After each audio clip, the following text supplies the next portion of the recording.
Paano gumawa ng AI-generated gamit ang picture mo kagaya ng makikita mo sa screen kung gusto mong malaman panoorin ang video pumunta sa Google Chrome or browser. E-type mo dito sa search bar ang Gemini AI. Pindutin ang Gemini AI na lalabas. Ito ang piliin ninyo na icon. Pindutin ang plus sign na makikita ninyo dito. Piliin dito ang Upload Files. Pindutin ang Media Picker para madirekte ka sa iyong gallery. Pindutin ang image sa taas.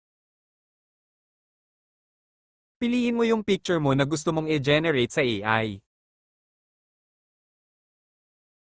Pag nakita mo na ang picture mo na gusto mong i-generate sa AI, pindutin mo ito. Pindutin ang Select sa taas.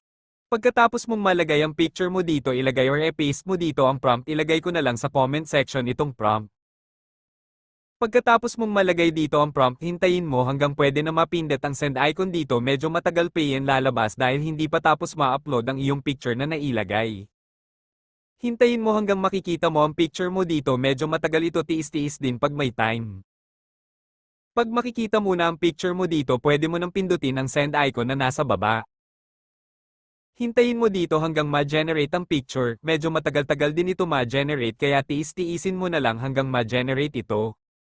Kapag natapos na ang pag-generate, pumunta sa baba at tingnan mo ang picture na na-generate. Kapag nakita mo na ng buo ang picture, pindutin mo ito para ma-download mo ang picture. Pindutin ang download icon dito. Hintayin hanggang may lalabas na downloading file sa taas at may nakalagay na open.